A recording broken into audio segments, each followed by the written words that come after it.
दोस्तों आप सभी का वेलकम करता हूं दक्ष एडवाइस के इस लेटेस्ट वीडियो में।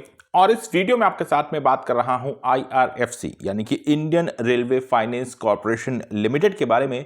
और इस स्टॉक की इस हफ्ते की और बीते हुए कल की परफॉर्मेंस को आपके साथ में रिव्यू करने का प्रयास करूंगा।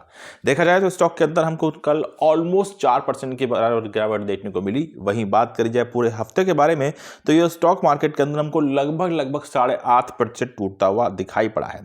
अब ऐसे समय में इस स्टॉक के अंदर जो निरंतर गिरावट होती दिखाई पड़ी है उसने इस स्टॉक को पिछले एक साल के अंदर लगभग अपने प्राइस से आधा कर दिया है। और ऐसे समय में ये भी नहीं कह सकते कि अब इस स्टॉक के अंदर यहां से कोई बाउंस आएगा। ये भी हो सकता है कि स्टॉक यहां से भी और नीचे के लेवल्स पे जाने का प्रयास शुरू कर दे। गिरावट के कई सारे रीजंस हैं जो हमारे सामने भी हैं। कुछ ऐसी चीजें हैं जो मुझे लगता है कि हमारे स्टडी का हिस्सा यहां पे जरूर होनी चाहिए और खासतौर से इस स्टॉक की परफॉर्मेंस, इस सेक्टर की परफॉर्मेंस को हमको एक बार स्टडी करना होगा वीकली बेसिस पे।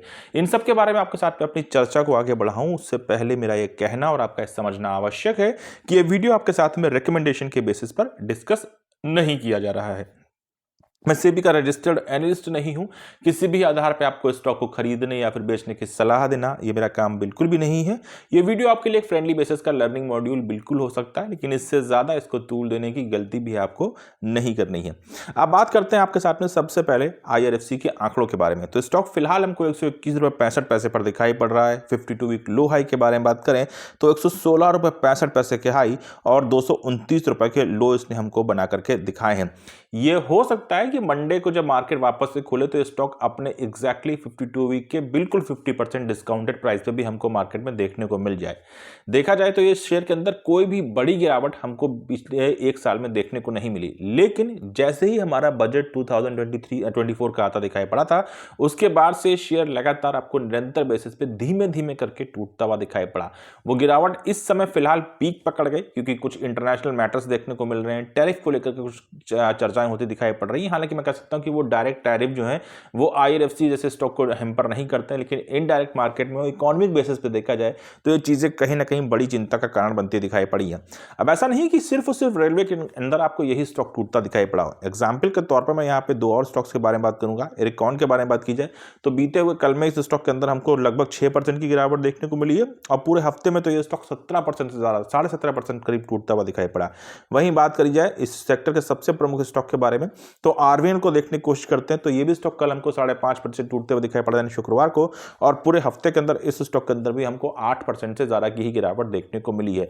तो ओवरऑल ये मैं दो स्टॉक्स तो एग्जांपल के तौर पर यहां पे यूज कर रहा हूं। अगर आप देखें तो पूरे रेलवे सेक्टर के अंदर इस समय मोनोटनी छाई हुई है और सभी स्टॉक्स हमको टूटते गिरते दिखाई पड़े इस वीक में। इस वीक में गिरावट को अगर हम जस्टिफाई करने की कोशिश करते हैं तो देखिए मैं कहूंगा कि रेलवे के अंदर कोई बहुत बड़ी हलचल नहीं हुई है। हाँ, रेलवे के लिए जो हमारा बजट आया था वो कहीं ना कहीं डिसहार्टिंग था, जिसका इंपैक्ट हमको पूरे के पूरे रेलवे सेक्टर पर देखने को मिला। और वो जो एक मजबूत मैं कह सकता हूं कि हमारे पास में एक एक्सपेक्टेशन थी कि आने वाला बजट हमारे लिए कहीं ना कहीं कुछ बड़े निर्णय लेकर के आ सकता है, रेलवे के लिए कुछ बड़ी उम्मीद ले सकता है, वो हमको टूटती दिखाई पड़ी। इसका इंपैक्ट पड़ा रेलवे सेक्टर की जो मैं कह सकता हूं कि जो हमारे पास में बेस मॉडल था जिसके ऊपर हम रेलवे में काम कर रहे थे, रेलवे स्टॉक्स को खरीद रहे थे, वो कमजोर होता हुआ दिखाई पड़ा। और फिर उसके बाद में डोनाल्ड ट्रंप का जो टैरिफ वॉर शुरू करा गया, जो टैरिफ को लेकर के हाहाकार शुरू करा गया, उसने सभी देशों की जो भी उनके साथ में कॉन्ट्रैक्ट या फिर किसी प्रकार के बिजनेस डील के अंदर जो कॉन्ट्रैक्ट देश थे, जो कनेक्टेड थे, उनके अंदर एक डर का माहौल पैदा कर दिया और कहीं ना कहीं उनकी इकोनॉमी को भी हैम्पर करना शुरू कर दिया क्योंकि उन्होंने जो अपने टैक्सेस हैं उनको अप्लाई करना भी शुरू कर दिया। तो इससे हर कंट्री विशेष के ऊपर इकोनॉमिक बेसिस पे एक बड़ा प्रेशर पड़ता दिखाई पड़ रहा है और जिसका इंपैक्ट जाहिर सी बात है कि जब सरकारी पैसे पे आएगा तो सरकारी स्टॉक्स पे भी आता दिखाई पड़ेगा। तो रेलवे स्टॉक्स की गिरावट का जो रीजन यहां पे दिखाई पड़ रहा है कम से कम इस वीक में, वो इस समय हम कह सकते हैं कि डोनाल्ड ट्रंप की वजह से आता दिखाई पड़ा है।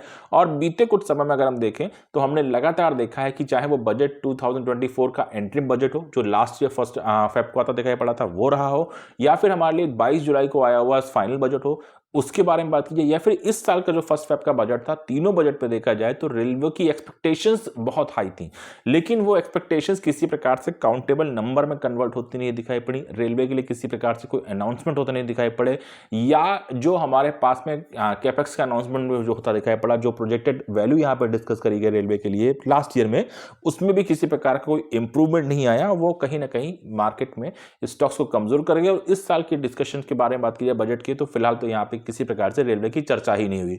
तो ये 3-4 फैक्टर्स निकल के आए जिनकी वजह से रेलवे के अंदर जो स्टॉक्स ओवर हाइप्ड थे या कहीं ना कहीं अपनी वैल्यू से ऊपर चढ़ने का प्रयास कर रहे थे, उन सब में आपको अचानक से प्रॉफिट बुकिंग होती दिखाई पड़ी।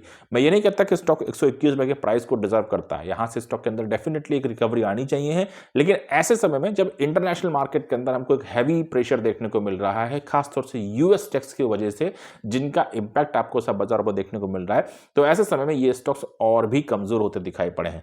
अब सवाल यहां पर ये उठता है कि ऐसे समय में जब ये स्टॉक, चाहे वो IRFC हो, चाहे वो आरवीएल हो, चाहे वो इरकॉन इंटरनेशनल हो या फिर कोई भी रेलवे का स्टॉक हो, ये स्टॉक्स जब इस समय मार्केट में गिर रहे हैं, टूट रहे हैं, कमजोर हो रहे हैं, तो ये हमारे लिए एक मौका है, एक अपॉर्चुनिटी है, या फिर कहीं ना कहीं ये एग्जिट करने का एक हमारे पास में समय आ गया है। अब अगर एग्जिट के बारे में बात की जाए तो इन स्टॉक्स में जो गिरावट हो रही है वो इस प्रकार से हो रही है कि आपको एग्जिट का भी मौका मिलता हुआ दिखाई नहीं पड़ता, क्योंकि स्टॉक्स धीमे धीमे करके टूटने का प्रयास कर रहे हैं और हर दिन ये लगता है कि शायद यहां से कोई रिकवरी, शायद यहां से कोई बाउंस बैक आता दिखाई पड़ जाए। तो कहीं ना कहीं निवेशक यहां पे मार्केट के अंदर एक तरीके से स्टक होता दिखाई पड़ा है और खुद भी अपने आप को कंसोलिडेटेड मोड में पा रहा है, अगर वो किसी भी ऐसे स्टॉक के अंदर या रेलवे सेक्टर के किसी स्टॉक के अंदर अपने आप को इन्वॉल्व रख रहा है।